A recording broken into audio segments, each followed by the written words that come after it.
to turn the program over to Dr. Pia Marancik for our presentation on children's anxiety during uncertain times. And again, if you have any questions, please feel free to type them into the chat box and I will convey them to the presenters at the end of the program. Thank you for joining us. Pia. Thank you, Julia. I appreciate that introduction, and thank you for hosting me today, to you and to the Camden Public Library. Thank you all for joining us today. I'm really excited to talk a little bit about children's mental health. It's a topic that's near and dear to my heart. And thank you, Mary Kate Contio, as well, for joining us. I'm going to get into the slides here pretty immediately. I'd like to take a moment and pull these up for you all.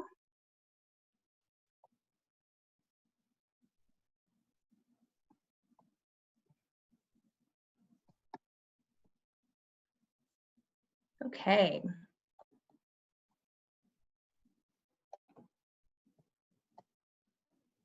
So we'll be taking it back just a moment here. I'm going to start today by talking a little bit about what our plan is for the evening. My intention today is to talk a little bit about children's anxiety, childhood anxiety, and to also talk about worry in general. We'll talk about those differences. And I would like to talk about whether or not anxiety is a problem. I think it's an important thing to think about when anxiety can be a problem and when anxiety can be helpful to us. I'll have some suggestions about ways to determine whether your child needs any particular help.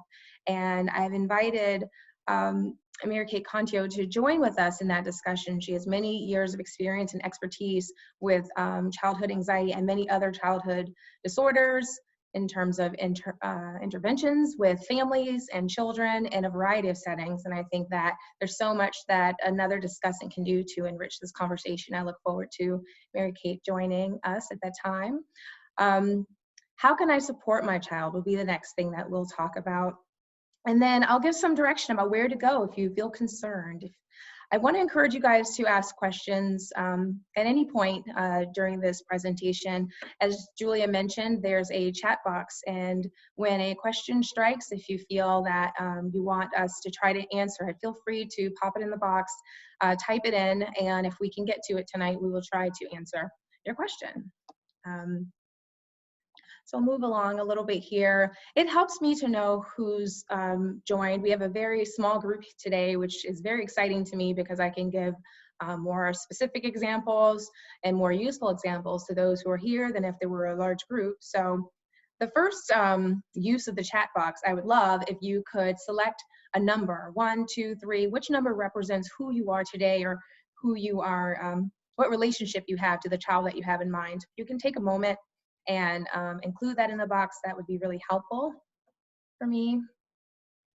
Yeah, Pia, as I was looking at some of the requests coming in for an email link, there's a really wide variety of folks who said they'd be joining us this evening. So people who are counselors in schools, in elementary schools and the middle schools.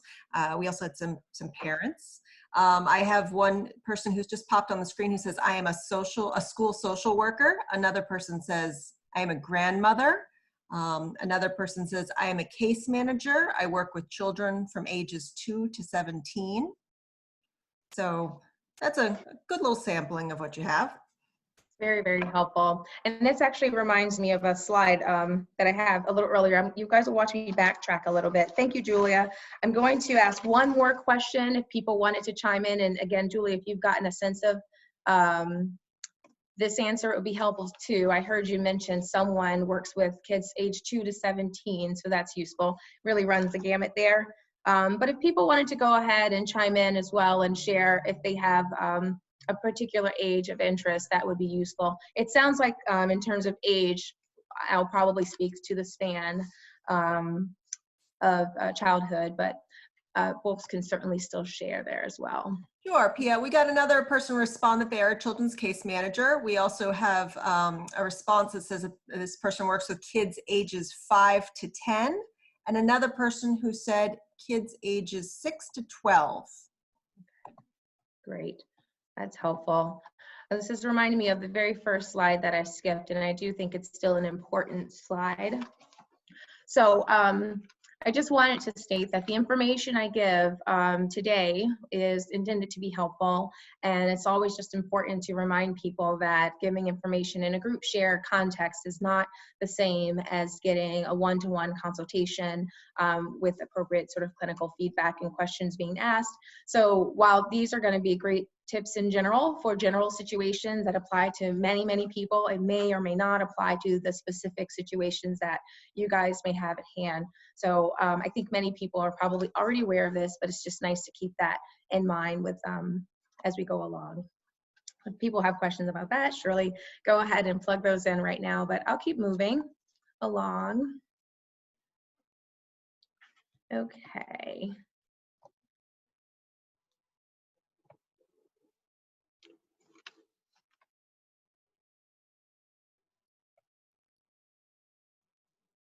All right.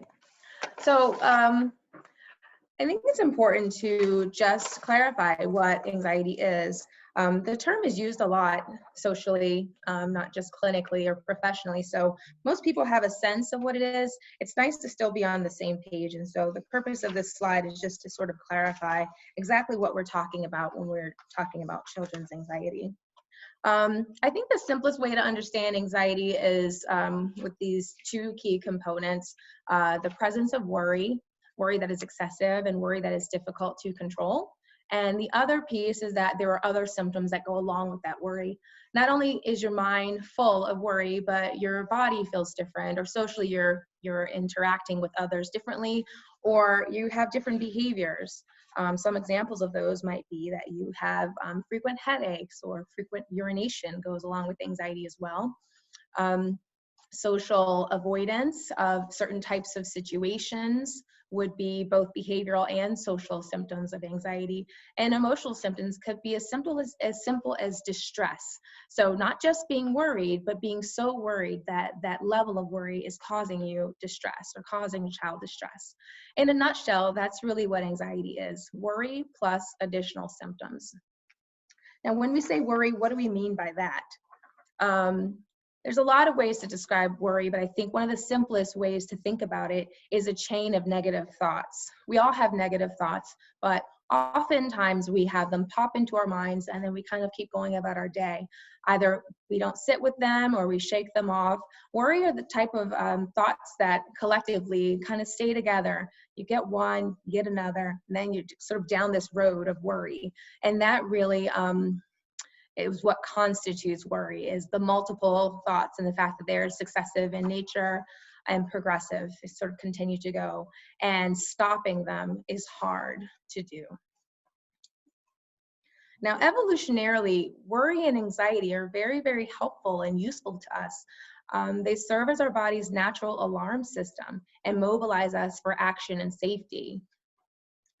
The symptoms of anxiety are the different signals that your body gives you to let you know something is up, hopefully alerting you to make some changes or to do something. So historically, it's something that can be really helpful.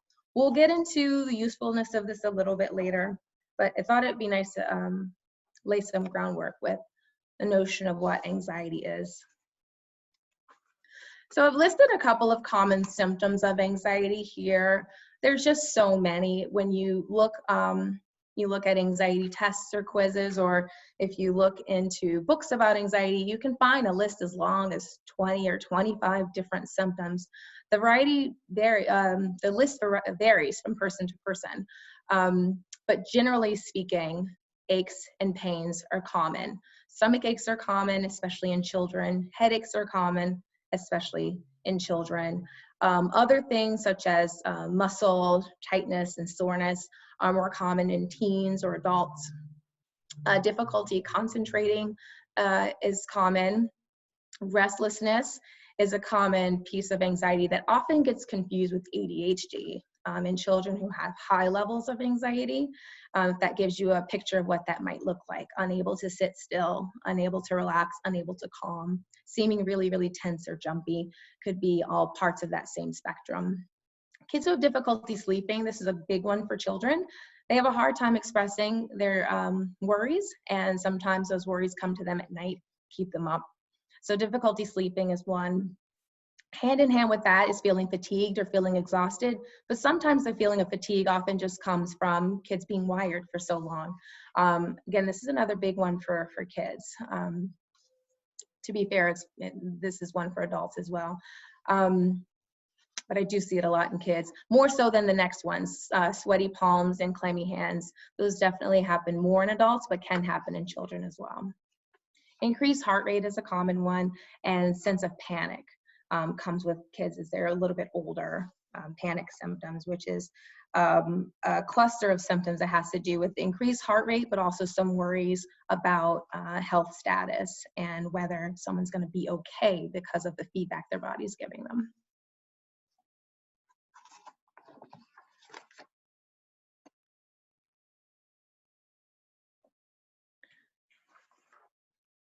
So this slide here, there's a lot of information on this slide, and all of it, taking all of this information away is not important. The most important thing about this slide is just to understand that we do believe that thoughts, feelings, and actions are a core piece of what makes up and maintains anxiety.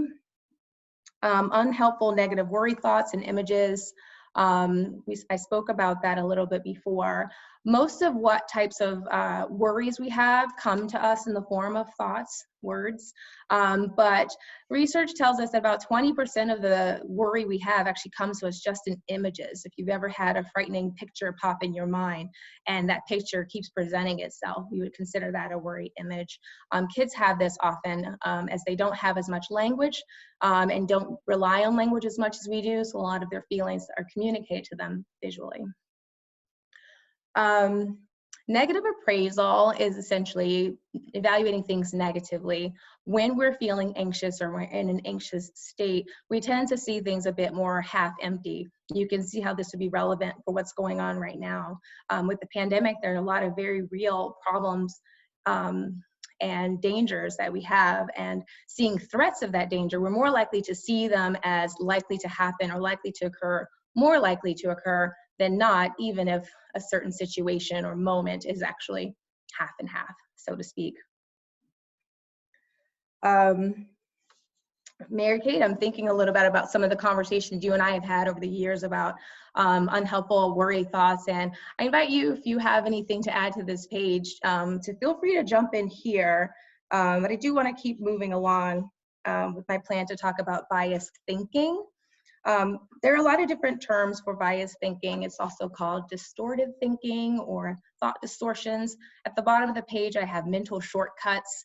One of the most commonly used types of mental shortcuts or biased thinking are stereotypes. We use them all the time to help us make quick decisions about people. It's a great mental shortcut when you need to make a quick decision, and you can see how when you're wrong, how it could be harmful. And it's a good example of biased thinking that we talk about in terms of anxiety or thinking errors.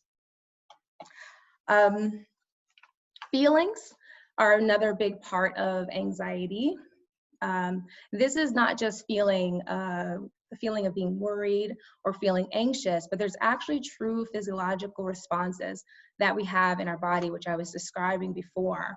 And those are key parts of anxiety that serve as safety signals. Our heart rate getting activated, our blood pressure moving up, all of these have real effects, and they're designed to help us in real ways to be physically mobilized, to physically respond to threats. Again, anxiety, I mentioned before, has evolutionary value. So if you think about being a caveman and finding a bear near your cave, it would be very valuable for you to have worry thoughts about what could happen, to have images of what could happen, and how all of the things in your body will help to mobilize you to run and respond in safety. Anxiety very much has roots in this type of fear response.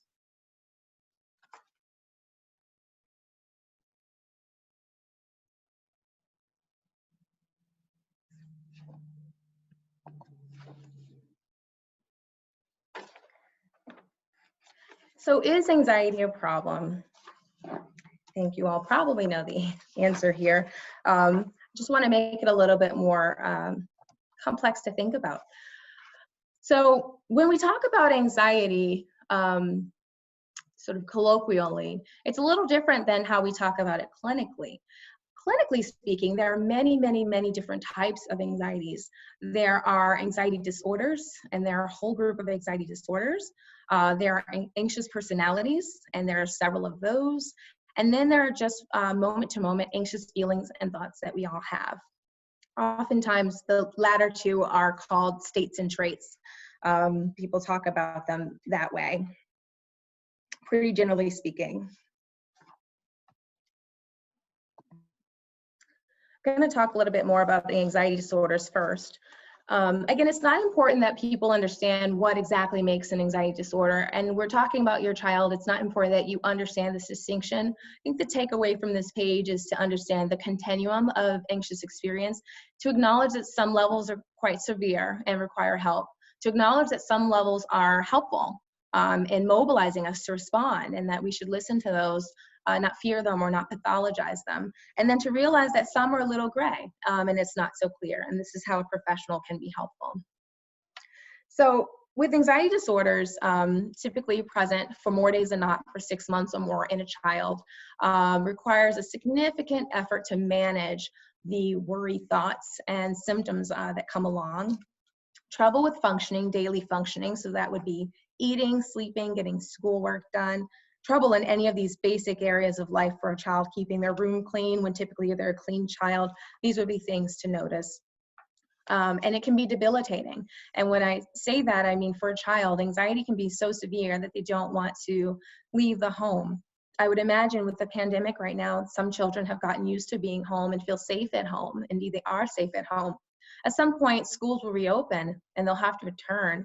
And some children might find that to be very scary, understanding what might still be going on at that time when it happens. And should a child not be able to navigate that situation, sort of put steps in place to feel safe enough to move along with the rest of the group, then we might move to calling that an anxiety disorder if it persists long enough and is severe enough.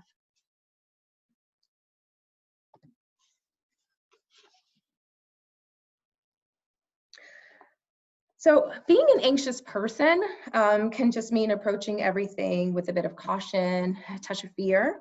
For some, this can be motivating, and for others, it can be crushing, quite debilitating. So there are a lot of different characteristics that make up an anxious personality. I've listed just a few here. Someone who might be future-oriented thinking, always wondering about what's next. You can see how that would be helpful in someone where it motivates them to move and respond to problems as they arise. You can also see how that could be debilitating if you're always worried about the future, particularly things you can't control or things a child can't control, and how that could be harmful. That's that same sort of characteristic.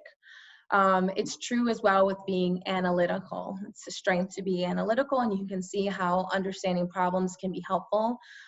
Getting stuck analyzing problems can be a problem. So you can see how, once again, this is the most gray of them all. Intolerance of uncertainty is a trait or characteristic that's associated with being anxious, or more so associated with anxiety specifically. And so people fall on a continuum of this as well. Having an inability to tolerate uncertainty can be pretty hard in moments like now where we're full of uncertainty. Again, some children might manage that very well, sort of throwing their cares to the wind, living day by day, and it works really well for them. Although it's motivated by anxiety and concern about the future, they might be functioning or managing okay right now. Meanwhile, other children really struggling with that might sit with questions of uncertainty that develop into the worry chain that I described before. And it can become problematic if that can't be stopped and the child can't move on to something else. So again, you can see how just the personality not even being clinically disordered can be adaptive, and you might see children functioning extremely well doing moments like this versus others who may be really in significant distress right now. So whether or not it meets criteria for disorder is less important.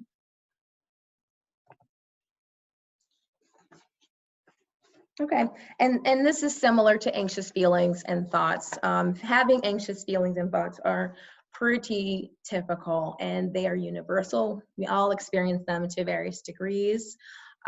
Once again, I would say during a pandemic, to have children, particularly older children, experiencing anxious feelings and thoughts, I would probably feel that that is normal, considering what's going on. It's how they're managing it, what they're doing with it, and what type of functioning that they're maintaining despite those worries and anxious feelings that we really want to pay attention to.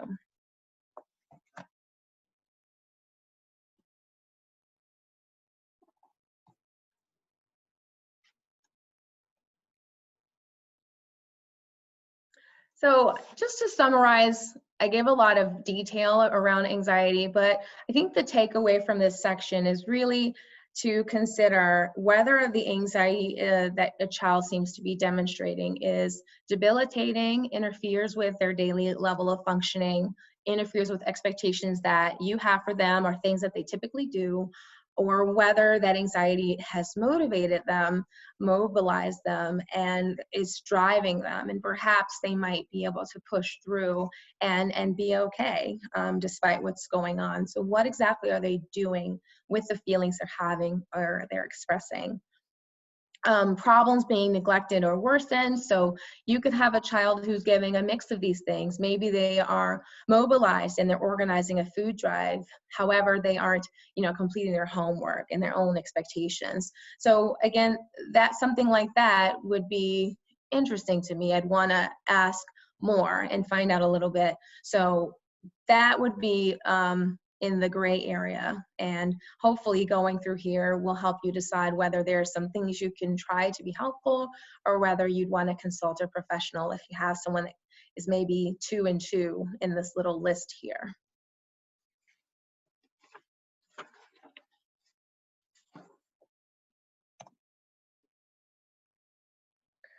So I mentioned before that we have a small group, and I'm really excited about that. So I'm not sure if any questions have come through just yet. I've gone through a lot of information to some level of Nothing has come through yet, Pia. We just had somebody else add that they're working with kids between the age of 2 and 19. So. Okay, wonderful. This is great. And no questions. That's great. So I haven't lost anyone, which is wonderful. I'm looking at my notes here, and I had a comment to myself to just talk a little bit about the prevalence of anxiety disorder. These are things I don't have memorized. But I would say, let's see. So I have 1 in 14 kids right now in the United States has a diagnosed anxiety disorder. So this is kids between 3 and 17 years old is what we look at. And this number has been increasing for years now. And it's been increasing at least 15, 20 years to my knowledge. And now anxiety disorder trumps depression as being more common around children. 1 in 3 children with anxiety also have depression, so that's notable, and more than 1 in 3 also have a diagnosed behavior disorder. And from what I talked about with the connection between thoughts and feelings and actions, you can see how those challenges could lead to a diagnosed behavior disorder.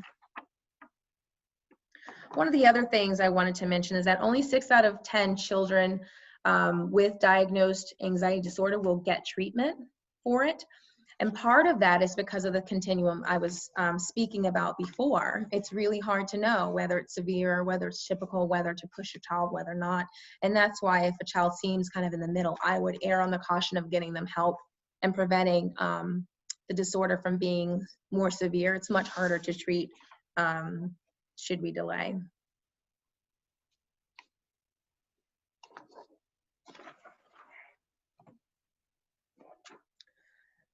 So I've come up with some things I think will be useful to consider in trying to determine what might be helpful for the child that you are considering.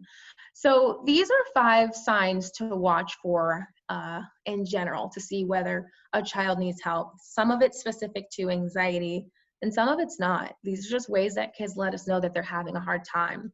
A sudden change in mood or behavior, sudden change. So this is kind of challenging to determine with the pandemic because most kids, I would imagine, have had some sort of sudden change. The situation has demanded it. We're looking at irritability, sleep, eating, activity changes. These are things that are getting in the way of other things in their life. That's what makes it significant.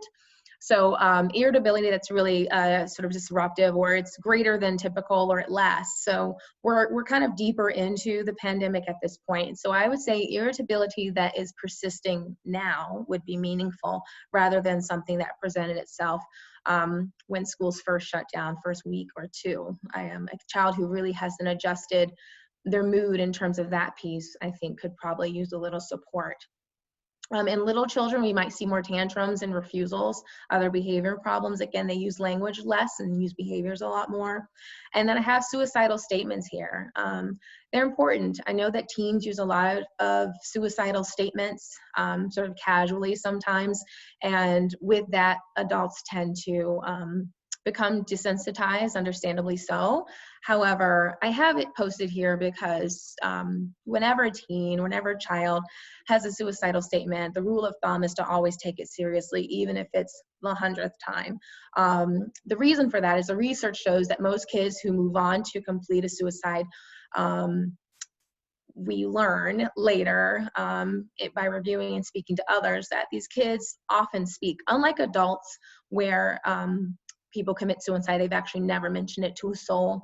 Most children have mentioned it to someone.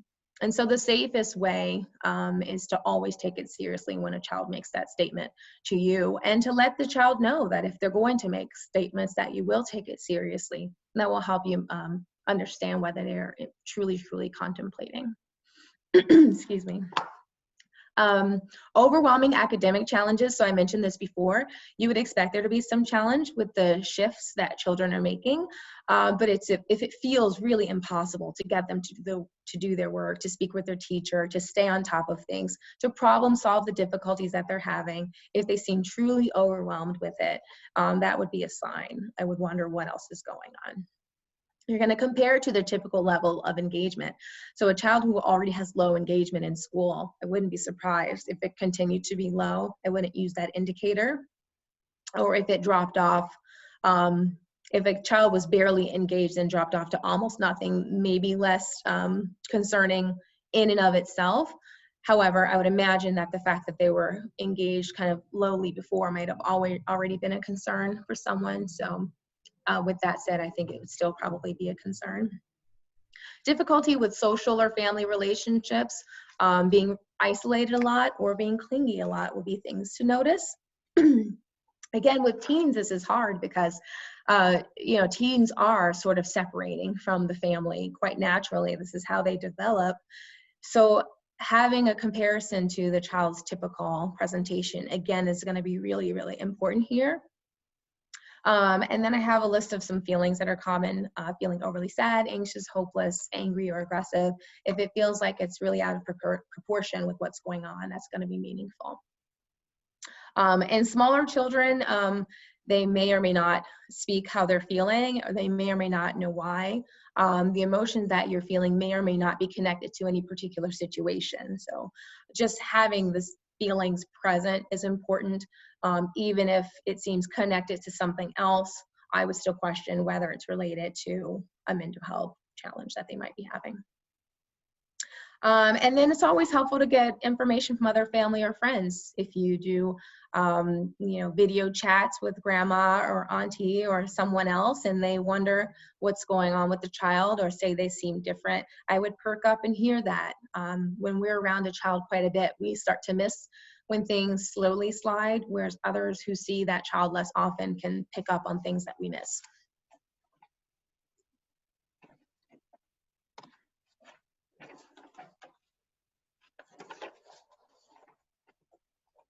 Okay, I have a list of some other signs that might be present during uncertainty. So those I mentioned before were just general signs that a child is having a hard time. But right now, I think these might be some specific, some particularly relevant signs to look for. So I mentioned physical symptoms as a symptom of anxiety, but in general right now, I think that physical symptoms would be a way to express distress. So headaches and stomach aches and pains, like I mentioned before, but also falls and injuries, or increase in sort of clumsiness, sort of physical disorganization is sort of what that is. That would be something to pay attention to. A child who keeps breaking something of their own would be, you know, an offshoot of a similar kind of symptom. Reassurance seeking is often one way that children express anxiety, asking frequent questions about the same thing over and over again, or different ways. Just really trying to be reassured that things are going to be okay. Underlying their questions is a little bit of anxiety and worry that could be addressed. We'll talk about how to address that. It feels comfortable to often say things will be okay, but that's not always the best actual answer in terms of mental health symptoms and helping them manage their feelings. So we'll get to that in a little bit. Disorganization, disorientation, chaos, or creation of chaos. So this is the lifespan. You know, for older kids, teens, it might look like disorganization. This could be their bedroom, this could be their schoolwork, this could be their chores, or how they put themselves together, you know, forgetting to care for themselves. You know, in the morning, getting dressed, or and doing it kind of haphazard. I understand everyone's going to be at a different level of operating, but this is truly in a disorganized way that we're looking for. Forgetting the cap on the toothpaste, for example, a child who never does that, or better yet, forgetting the toothbrush, not knowing where it is. That might be something for an older teen. And disorientation, kind of losing track of what day it is and what they're supposed to be doing, which homework might be due, or which Zoom meeting for which teacher, for a child who's typically on top of those things. For little kids, it might just feel like chaos, maybe a little Tasmanian devil running around the house. You're not quite sure what's going on, but it just feels kind of chaotic, and they're just kind of getting into things. That would be another way that I would wonder what's going on right now. Significant expression of loss, emptiness, or grief. My aunt in Washington, D.C. is a teacher, and she interviewed a lot of kids around there to understand how they were dealing with things. And some of them had some pretty profound statements about, you know, sort of safety and the health of the world, and feeling astonished at the numbers in terms of loss and death and those things, and those numbers really sitting with the child in a heavy, heavy-hearted way. So I feel that if your child, particularly again a teen or even a young child, actually can get a lot of exposure to the news.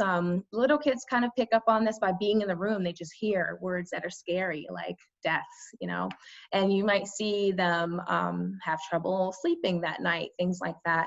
These would be ways to know that there are worries that are sitting with that child, and you may want to ask more questions or talk, and we can get into later what to do, but those would be some signs. Frequent or drastic identity changes. Again, this is more of a middle school, high school thing. They're already kind of doing a lot of identity exploration, but you might see a rapid change of hair colors this week, or a rapid change from, you know, emo or goth to something else. You want to kind of perk up if it seems to be greater than typical for this child. A little bit of a change is okay. If it seems quite drastic, maybe a concern.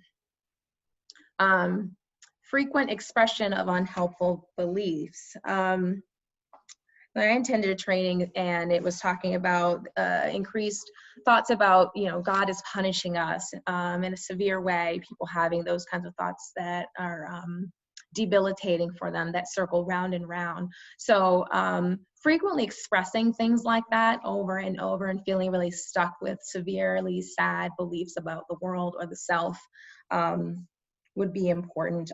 It's not safe for my parents to go to work, and I'm really, really worried about, not worried about it, but a belief of certainty that something will happen that really can't be mitigated, it just really can't be managed, would be a meaningful indicator that the child could use a little bit of help moving along with this.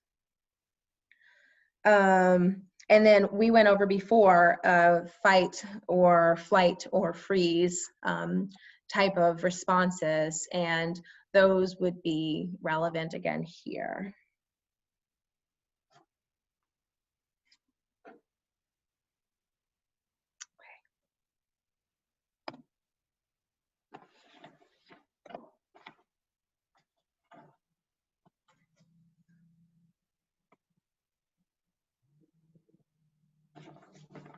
Okay. So how can I support my child? Let me pause and ask, are there any, Julie, have any questions come up just yet? No, no questions have come into the chat portion yet, Wow, but I'll that's just remind, fantastic. everyone's just paying attention. But I'll remind folks that yes, you're welcome to type in a question at any point. Yeah, that's great. I'm really happy to hear that I'm being clear. I feel like I'm offering a whole lot of information, and it's nice to hear that I haven't really lost anyone with this, or that people don't have further questions. But feel free if anyone wanted me to go into depth about any of the concepts that I'm touching upon. I'd be happy to explore them a little more deeply. So how can I support my child? So I have a couple of suggestions. This first set of suggestions has to do with general developmental supports, emotional developmental supports. These are things that are going to help any child in any situation stay strong, resilient, and withstand challenges and crises, not just today, but any that could come in the future, help them develop a way to withstand adversity. I think it's important to note that children are very vulnerable, but they are also resilient. Excuse me. They lack true control and power in a lot of ways, and this makes them vulnerable when things like this happen. And they recognize their powerlessness very, very easily. They can't really speak to it, but in the way that they interact in the world, you can tell that they understand where they stand there. What's nice about being a child, though, is that they are malleable and able to develop and recover from significant things like this. Generations of children go through horrible events. You can think back to the Great Depression, to the many wars that there were in the past, to previous epidemics. This is a pandemic, but the AIDS virus was an epidemic at one point in time. And when it first hit the news, we first learned news of any of these and had to respond to them. A lot of the same feelings we have today were present for those generations. And yet the majority of people turn out okay, perhaps picking up a few quirks, but turning out okay. And there's a reason for that. Certain experiences make some children more vulnerable than others. And some of us are going to be able to use our strengths and get through just fine, although we're kind of feeling it now. So for children, there are vulnerability factors that you'd want to pay attention to. And if this applies to your child, you may need to work a little bit harder for your child to get through something like this, regardless of what symptoms they're showing at this time. They could be at risk for developing something later. And then I mentioned, being fearful going to school in the fall or next year, but this could be something that could bother them years down the road if they are currently vulnerable. So having experienced trauma, having experienced poverty, having experienced racism or social injustices of any kind, including the kind that come along with poverty, psychological vulnerability, so already having some sort of psychiatric difficulty when this pandemic began, and then having a medical vulnerability. Something as simple as asthma can really make a child's life different. What kinds of things is different for this child's life than for another child's life already when this starts? So these types of situations are particularly vulnerable for children, and they'll need sort of, we'll say 2 times, although I don't know if there's a true number, but just more of the same things that I'm going to be talking about here. But protective factors, on the other hand, equip children to withstand difficulty and be resilient. So there's a lot of research that talks about how children who have various vulnerabilities get through life, struggle through, and make it out to be just fine, without any major difficulties or major mental health problems. I've listed some of these things here. There's a lot, but these are some of the big ones. So parents and caretakers and providers can foster resilience by developing these protective factors within the family or within the community. So optimism, gratitude, competence, intelligence, these are traits that can all be developed by staying positive, for optimism, speaking positively, speaking gratitude daily and often, developing competence by getting a child into different types of activities There's a lot of online programs that are free for children right now, and they can develop skills during a time like this, take up a new hobby, or really get into puzzles. I mean, but just having competence in anything and what that does psychologically and emotionally for a child builds up the brain to withstand some of the challenges that come when a crisis strikes. Same thing with intelligence. I think that one speaks for itself. Family and social connectedness, and the bond that you have, creating a family that has loving and deep connections, ensuring the child can find ways to stay social, encouraging meaningful, supportive social relationships, gently expressing concerns with unhealthy peer relationships when you find them, and supporting relationships with other trusted adults, if your child has any, a mentor, a coach, or a teacher. Really trying to foster and develop that is going to be important for helping that child develop. Offering attention, responsiveness, admiration, and adequate parental monitoring. So this is an important one. Parental monitoring is the concept of being connected to your child's day-to-day activities. It's really monitoring. I'm trying to find a way to say it without spying necessarily, but it's kind of really being in touch with what's going on with your child, knowing who their friends are, what their friends' names are, knowing a little bit about the family that your child's friends come from or hang out with, knowing what kinds of games your child plays online, websites they visit, what they do when they're outside. Having all of that knowledge and the connection that it takes to have that knowledge is actually a very important trait for developing a healthy child. So I know a lot of kids spend time pushing their parents away or not wanting their parents to be connected as they become teens, less so when they're younger. But even for teens, this parental monitoring is pretty big when it comes to resilience. Let's see, so celebrating their successes, big and small. This is big right now for the pandemic, as a lot of kids are going to be missing really important milestones right now. They'll be missed or altered in some way, maybe never the same. So while the schools and other community organizations are doing their part to try to help kids maintain these, it's important for your child's resilience that you as a parent or a caregiver also acknowledge these events, acknowledge their loss, but celebrate their presence, their existence with, sort of many celebrations, no matter how small. It'll be important to still acknowledge that. I have a note here that this is particularly important for graduating students.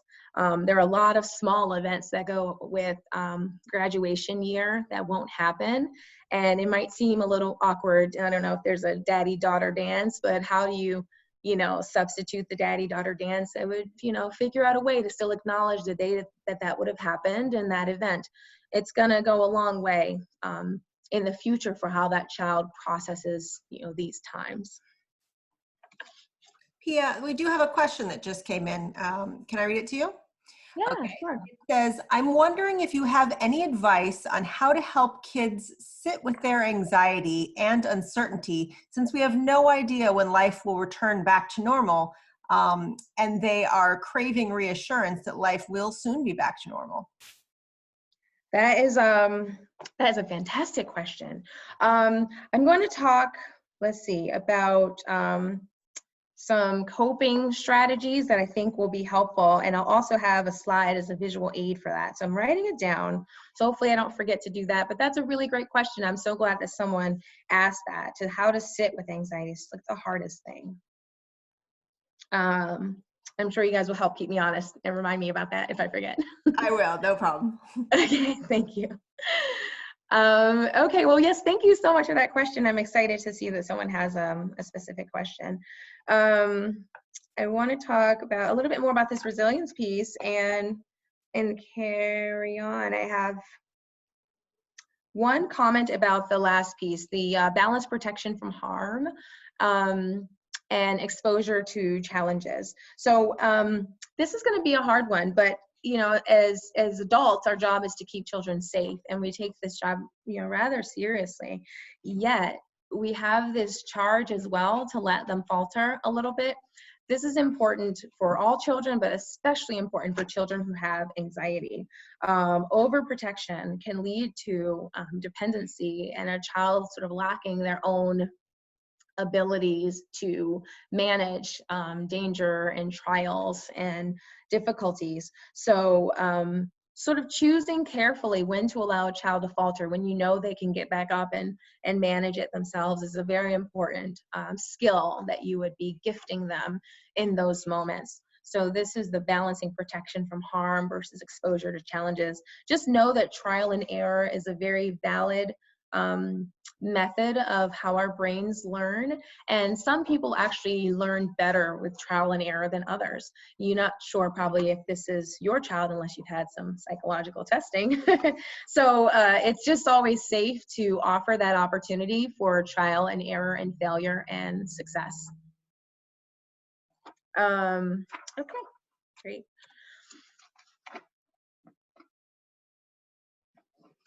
So, so here I have some specific tips that I'd like to get into how to support a child with anxiety. These will be some exact things that you can take home and try today. So the first section I went over a minute ago, just big picture things to sort of put in place and think about how you might carry them out. These are going to be very specific tasks that you can, make a note of right now. And my advice is to pick one or two and try them out and see where they go from here. So I do want to invite Mary Kate officially to join us today and to sort of chime in. I think you've got some great ideas also from the work that you've done and can also help to answer questions that come up in terms of how to implement these specific strategies. So the first one is put on your mask first, stay calm. So anxiety for children, for all of us, it comes from two places, one from genes and one from environment. Children who have it sort of naturally, so to speak, from genes may or may not develop anxiety or become anxious people. It really depends on if the environment also adds that exposure to them. So one of the most helpful things we can do as the adults who have children in our care or nearby is to manage our own anxiety. And this isn't masking it or faking it's not there. It's actually dealing with it. So I'm sure everyone's heard this: limit your news exposure, your information intake, only take in what you need to know to find out what's the latest, restrictions for you, and then kind of turn it off.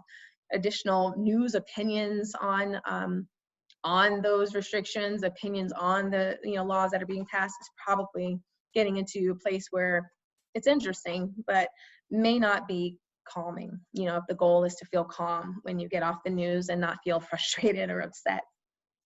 Pia, I might just add here too, that as we're limiting our own news exposure and information intake, I think it's also important to be aware of the conversations we're having via Zoom or telephone, as we have little ears around pretty much all the time now.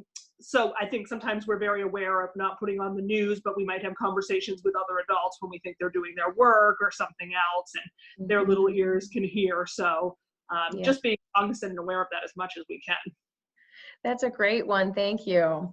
And you'd have some good nuggets coming in. The other one, next one I want to talk about is modeling healthy, there's a typo, I'm sorry, coping of stress for your children.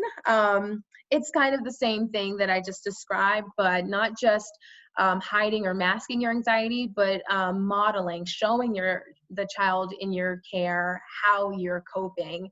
So maybe out loud stating, a concern that you have, and then also stating how you might solve that problem. So one example I can think of might be having to go to the store.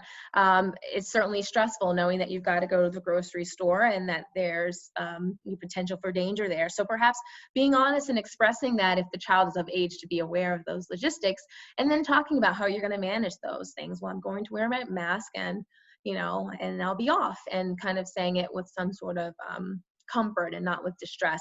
And seeing the calm that you have in managing it and getting through your daily personal expectations, the child takes that on and then emulates you, just like they do with so many other things that they see us doing.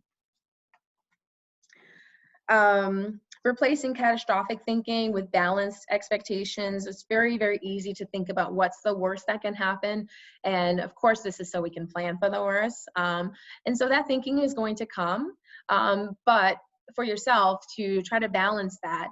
So the worst could happen, but also think that maybe that worst may not happen, and tell yourself that it's actually possible, and conveying that again outwardly, the piece that comes with that balanced thinking is going to be important.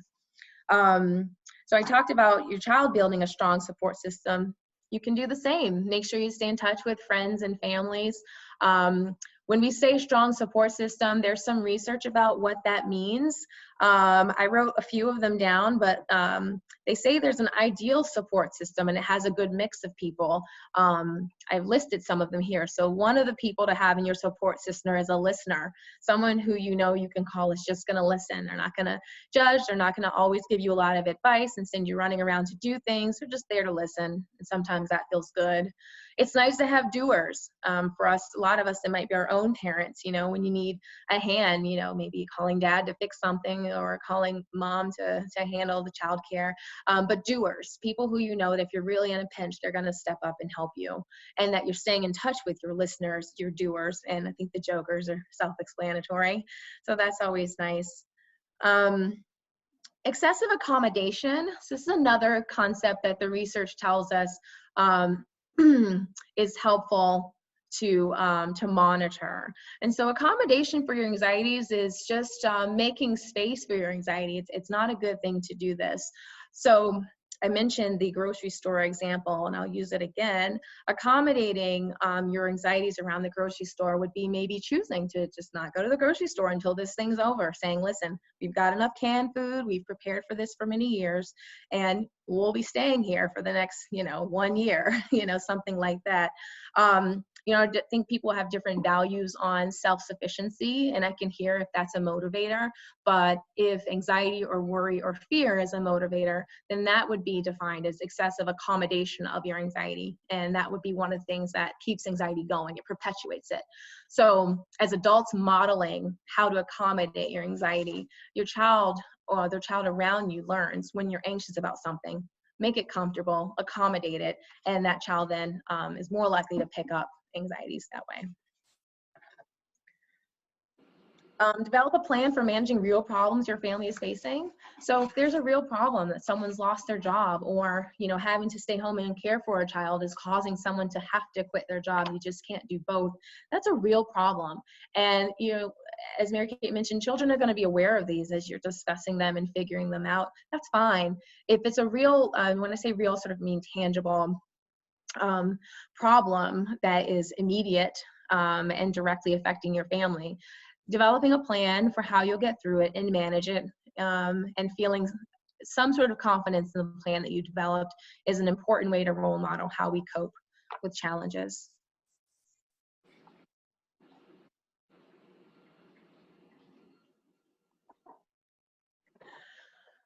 So these next lists, so this was mostly for adults. The next few are going to be things to do with or for your kids, the child that you're talking about.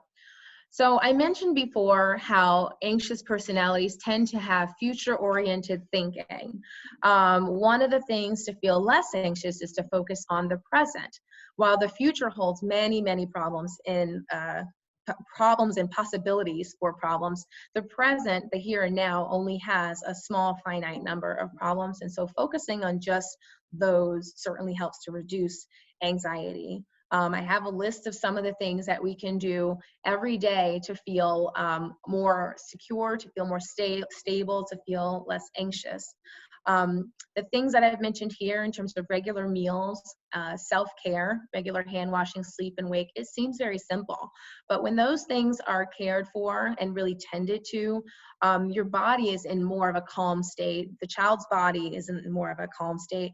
And it's a farther climb to the anxious state that we described before, that fight or flight state is much farther to reach. It's harder to trigger from a very, very calm place. So focusing on the present, the here and now is very important. These are also important for children because these are the types of things that are within a child's control.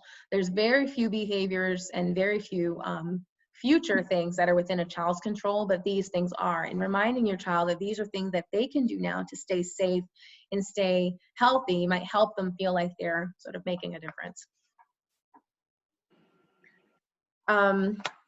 Developing traditions, relying on routines, and sticking with them. It's another thing that helps children to feel safe and to feel less anxious. Uncertainty, I mentioned before, is one of the things that is associated with anxious thought. So creating some certainty, this is a present certainty, the here and now certainty of a routine. Here's what we're doing today. Here's what we're doing on Friday. Helps a child to feel safe and secure and less anxious. So I have some suggestions here. Collaborate with your children on developing a daily schedule, routine, or flow. When are you going to do your chores? When will you do your homework? When will you do your online music lesson, if that's what your child is doing, helping them figure that out? When will you go outside and get some fresh air? And putting that on a schedule and perhaps having them do it Monday through Friday so it feels predictable. It probably feels like a chore and some children might resist it, but once they're doing it regularly, they'll actually probably like it and rely on it, just like they've come to rely on the routines they have at school. I have a list of some other suggestions here, a bedtime story for little kids who aren't doing that, a daytime story you can do now. Evening game night for some older kids, Saturday night movie, dinner always at the same time. These are just a couple of other regular things in the child's day that they can expect. So my suggestion would be to have something every day that a child can look forward to and to know that's going to happen like clockwork, and that feels really, really comforting.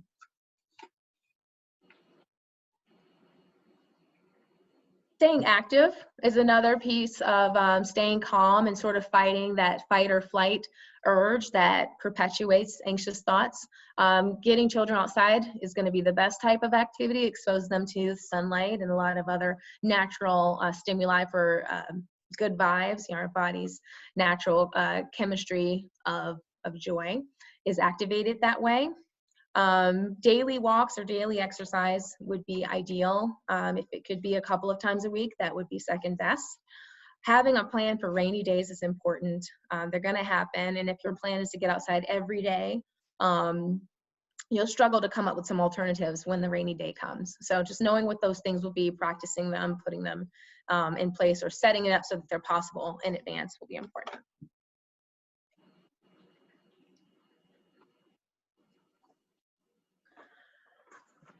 So relaxation training is one direct way to help a child feel more calm. To the question about how to help a child sit with their anxiety, this is probably one of the places where I'll go. There's some others, but deep breathing is a practice that a child can develop. I have some handouts I can share with people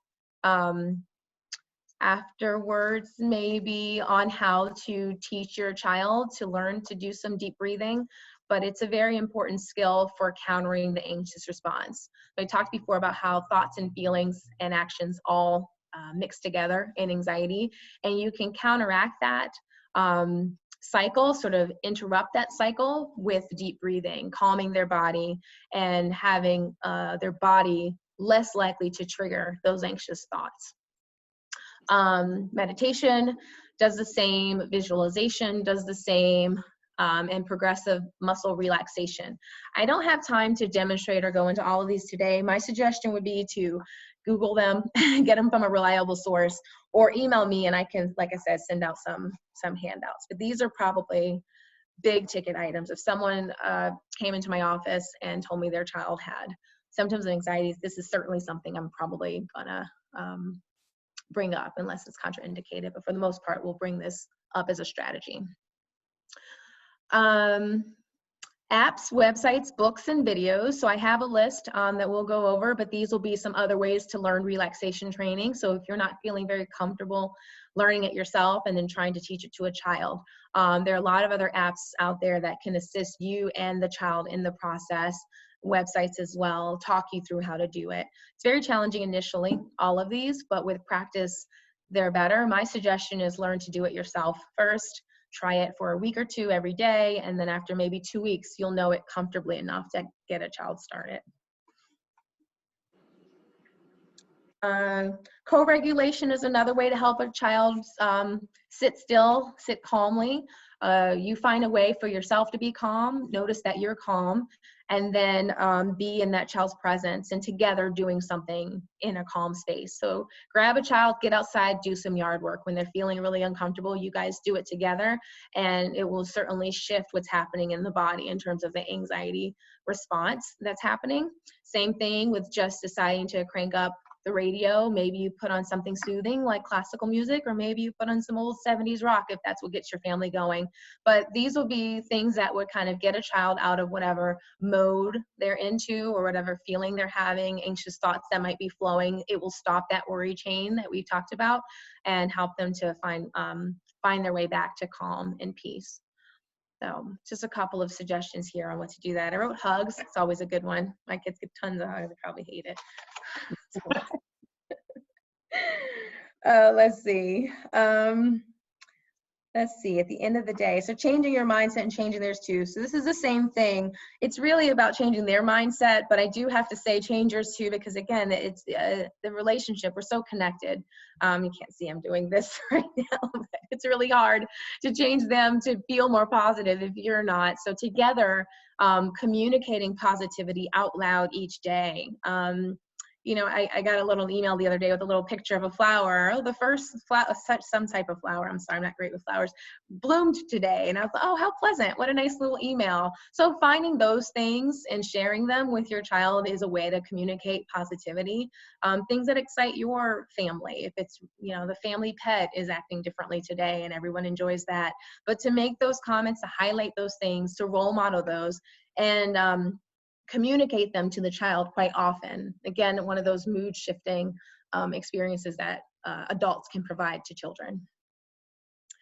I wrote savoring the silver lining of these times. There's definitely a lot of problems right now, but there's also a lot of good things, and sort of speaking to those regularly might be nice. Well, I'm really glad to have you guys in the house today, all day, all the time.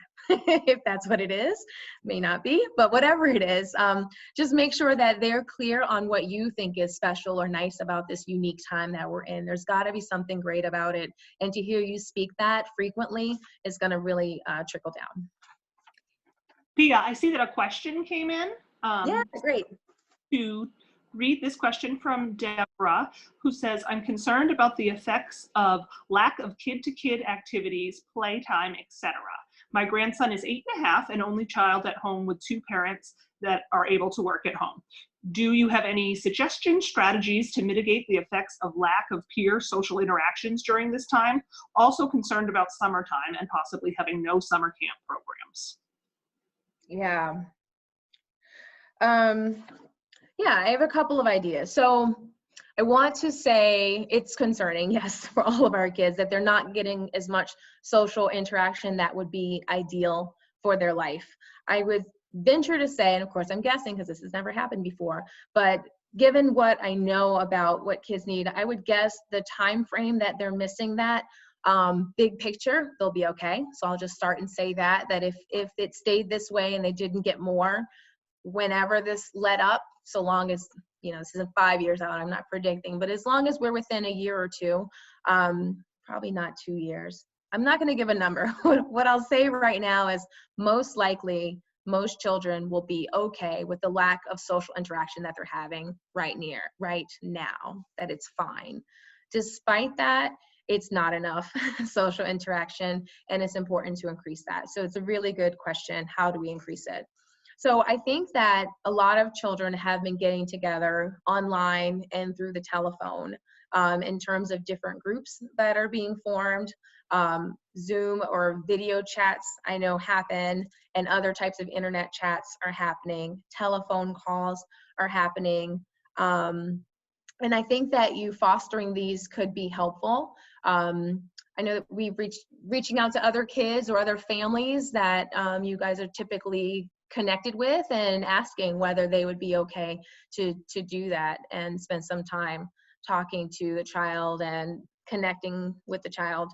You know, I can share with you with one of my children who was very, very young. I gave them the phone. I said, that's fine. You know, I called a child of a similar age, and my child's very young, but was gabbing for a very long time. Was just happy to have that freedom to, show my bedroom, and, whatever they do at that time is going to be useful, even if it's not the same type of play or interaction that they got. The fact that they're still having a social interaction is going to be important. I mentioned before that there's a lot of free apps and programs and things like that.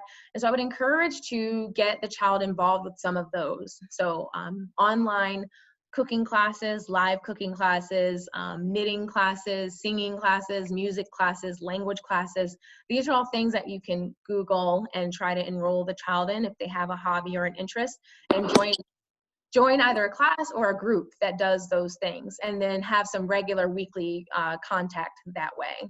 So multiple lines of communication. So speaking with peers as already, adding some additional peers in the mix, adding some family members in the mix, calling grandma and aunts and other distant family members that you don't typically call, and having them speak with adults. I think that that would be certainly a wonderful substitute. And then again, getting into some of those classes and things. Those would be my suggestions. Do you have any additional things, Mary Kate?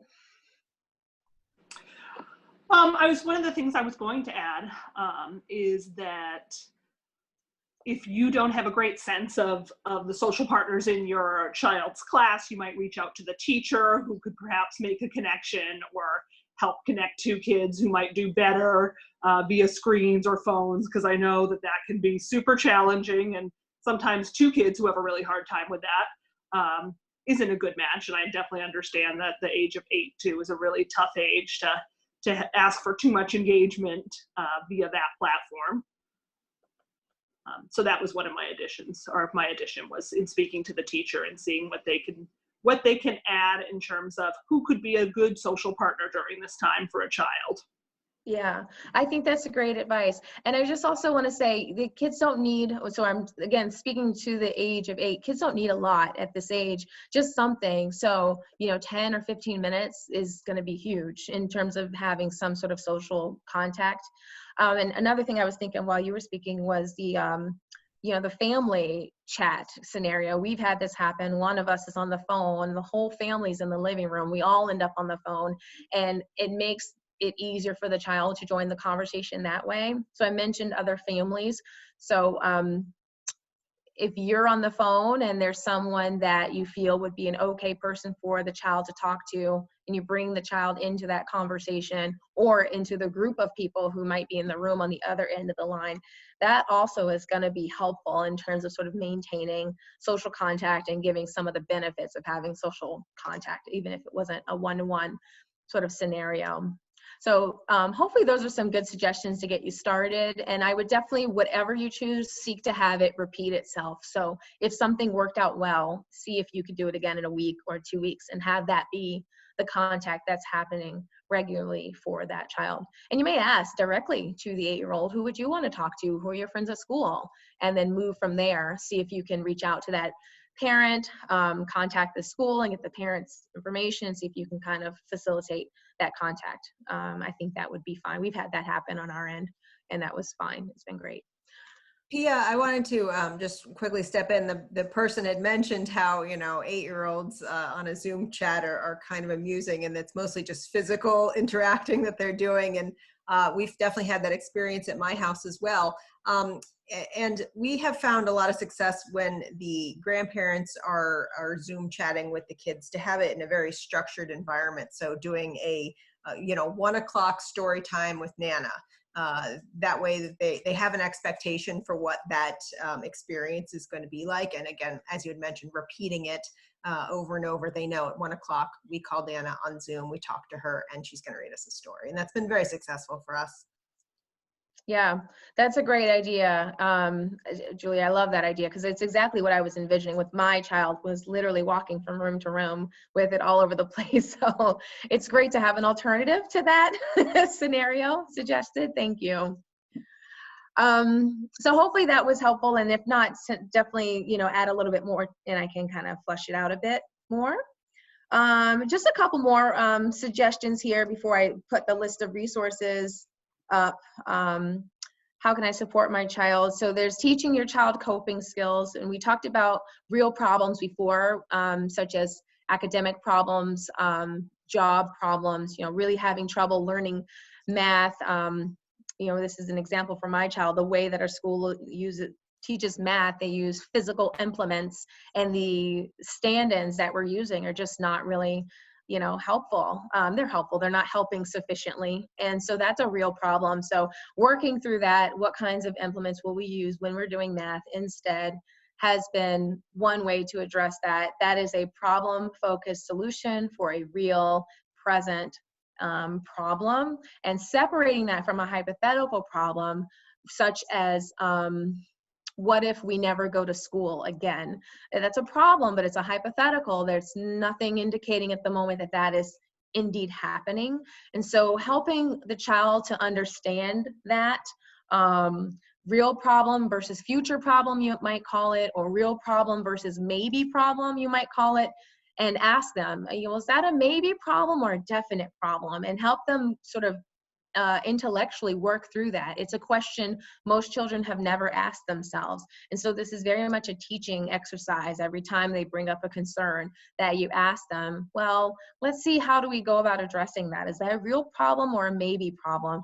And once we decide it's a real problem, you can help them with the steps of solving that real problem, and just speak it to them by saying, this is a problem-focused solution, versus the maybe problem, which is more an emotion-focused solution.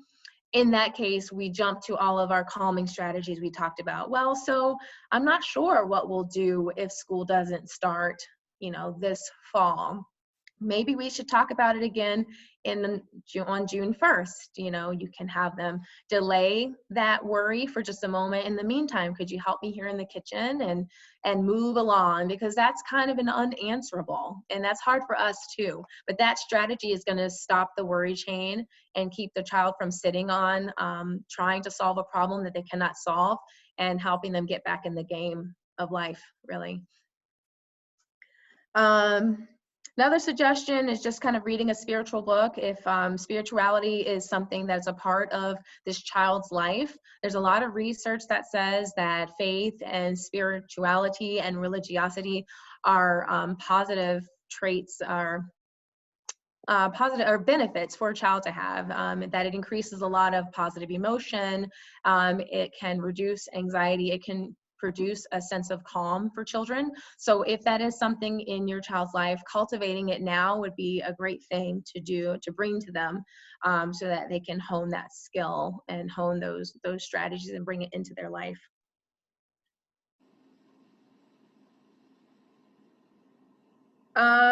Here's just a list of some other things that kind of help when a kid expresses anxiety or a worry thought.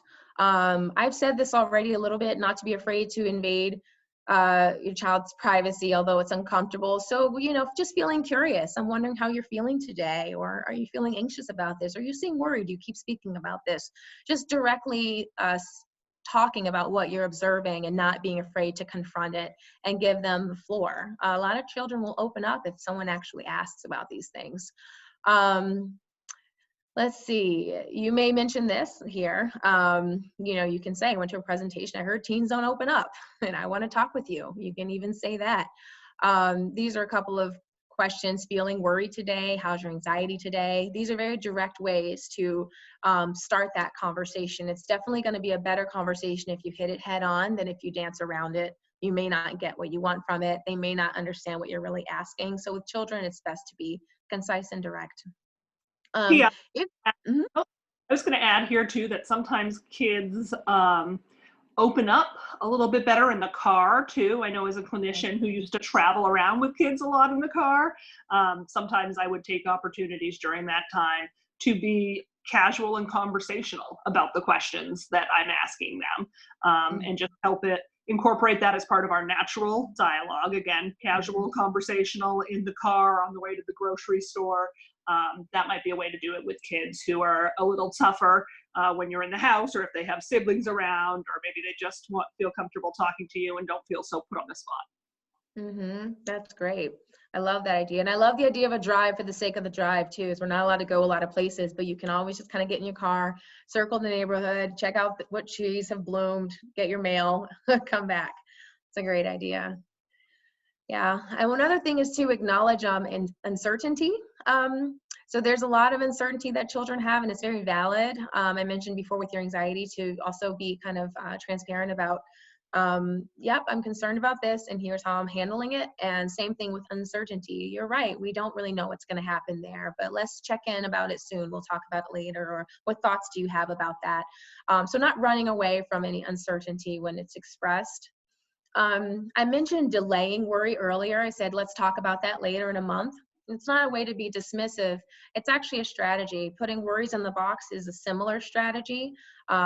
Little kids sometimes do this worry box. Some of you may have heard of it. I heard there's some clinicians here where you have a child decorate or create a little box, and they may write their worry on a sheet of paper and put it in a box, and they may leave the box with their therapist, leave it with a parent, or even leave it in their room and put it literally up on a shelf and sort of shelf or table, you know, that worry, and come back and check on it later. Sometimes worries come to us in times that we don't really have time to sit and have those worries. So having them literally take the worry and put it aside and pick it back up later is a way to help them to learn to compartmentalize the worries that plague them.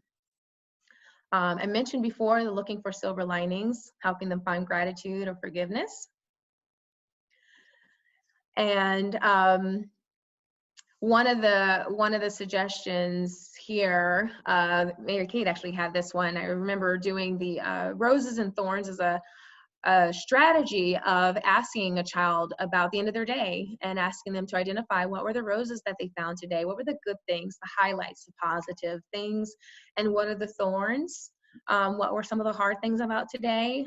Having a conversation at the dinner table or in the car, or wherever you're kind of child is kind of calm and comfortable, and might be even just kind of tucking them in at night, where you just ask them to sort of take a mental checklist of the day.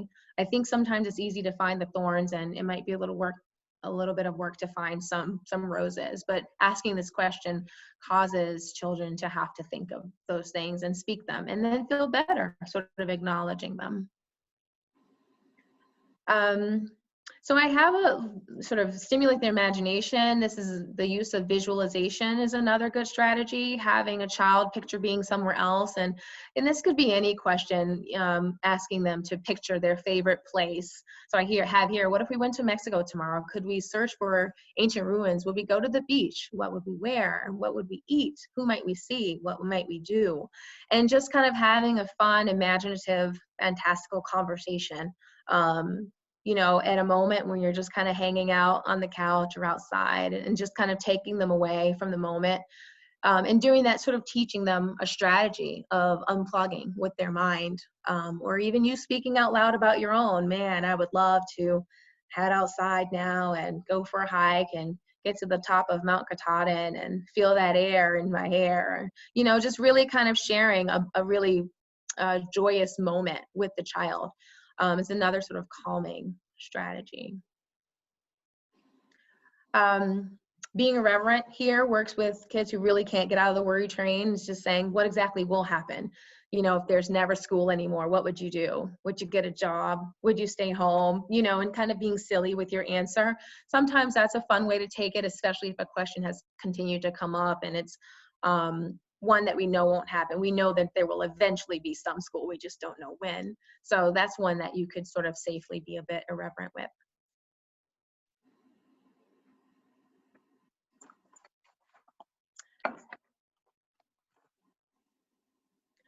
So I have a list of some apps I think that people could share with their children. I did a little bit of research trying to find out what is free or low cost right now that also is useful. The Stop, Breathe, and Think app has 20 free calming activities you can download on your phone and give your child access to. There's some apps that get kids moving. So there's a little treasure hunt and a zombie run. If you're comfortable giving your child your phone and letting them run around, those apps give them challenges that get them moving. And there's some fitness apps that the child can get connected to, from football to dancing to Smiling Mind, which is a mindfulness one, along with the last three. UCLA has a free mindful app for kids, as long as also the Insight Timer is another one. So I would check some of these out and see if they, you know, hit your kid with any interest and they're up for doing those things. Some of them have communities associated with them, so it's a way to be social. Others, it really just gets them moving, which is a great antidote to feeling anxious. There's a couple of low-cost ones here that are just really good. I still wanted to include them, though they weren't free.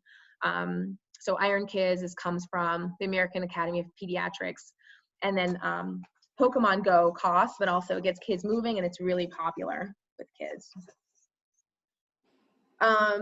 For younger children, these apps are going to require a little bit of adult direction, and I recommend that you check them out before you share them with the child. I'm not vouching for, you know, you're 40 days in. I've never gone that far, so I'm not quite sure what you'll find. So you'll need to still do your due diligence with these apps.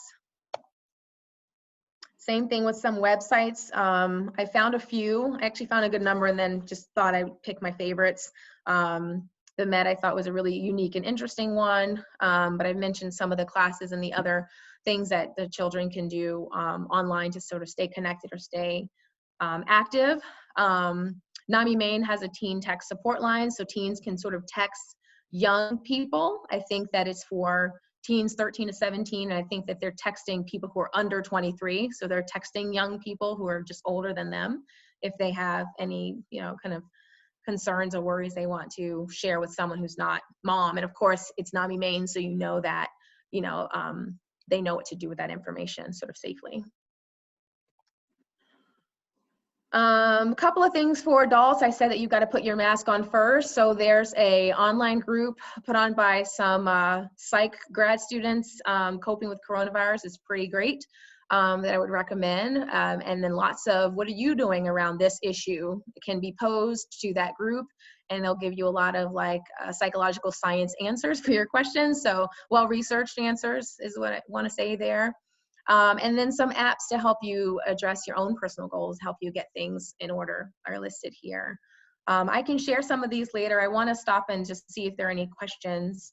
So if people want me to send some of these, I can. I wanted to give just a few places to go. If after talking today you feel really concerned, here are some websites. Again, I can send these to people who express interest, but I would go to these websites to get just more information if you would like on mental health issues. These are really reliable websites. In Maine, there's a lot of people to call for different things. The first two are just catch-alls for anything that could be going on right now, and these people are going to connect you with other resources and referrals. The next list are sort of specific mental health lines, crisis for suicide and general help. And I have those other websites here again. So I'm just finally saying some of the same things I mentioned before, that if there's any suicidal talk, to take it seriously. If you're unsure, definitely talk to a professional. And although I recommended some websites, avoid spending too much time searching for answers online. There's so many, there's a lot of information, but it's really hard to take that information and just do anything with it without a professional. So if you find yourself searching quite a bit, I just think it's best to call someone. So I think that should be everything. So my one suggestion is if you got anything from today and you just write one or two things down and you try it, you'd be more likely to get a benefit from having spent your time with me here today. But that's it. I want to open up to any questions. I'm not sure that there's much time for questions, but it seems like may not be many questions. Are there any still there? If anyone does have a question, we certainly do have a couple more minutes, so please feel free to type it into the Zoom chat.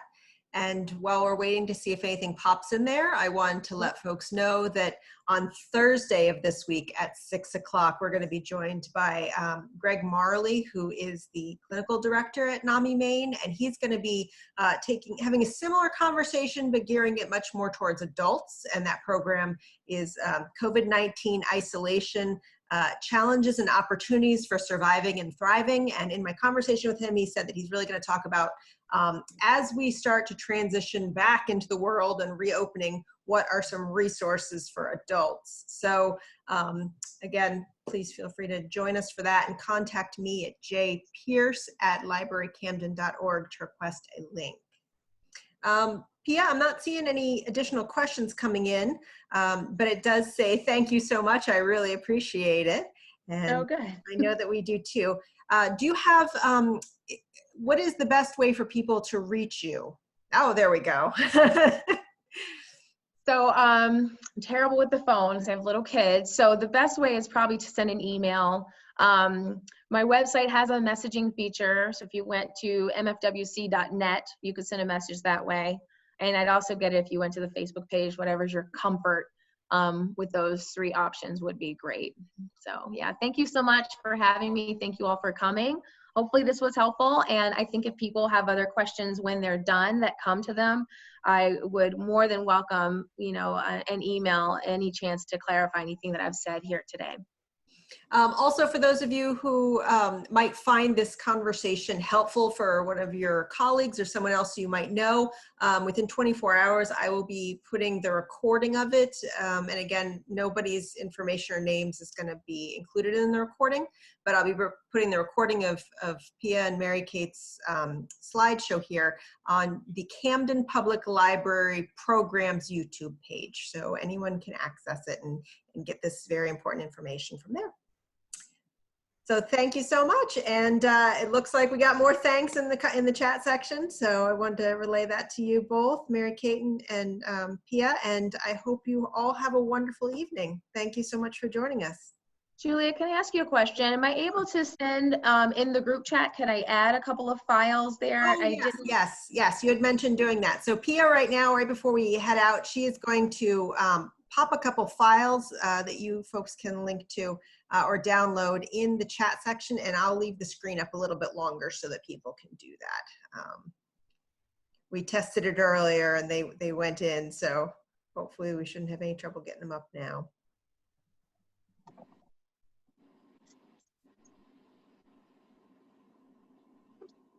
I've done that one twice, sorry.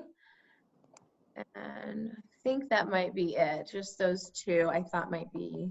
Oh wait, and the resource list. Pia, I didn't see anything pop into the file, into the Oh, I'm sending it to one person privately somehow. Isn't that interesting? How is that possible? It's okay if you just do the drop down menu and send it to everyone, or okay. Or you can That's just funny. participant and send only.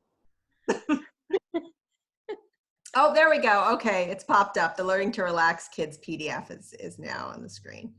Okay, well, I have lost you somehow. Oh, there you are.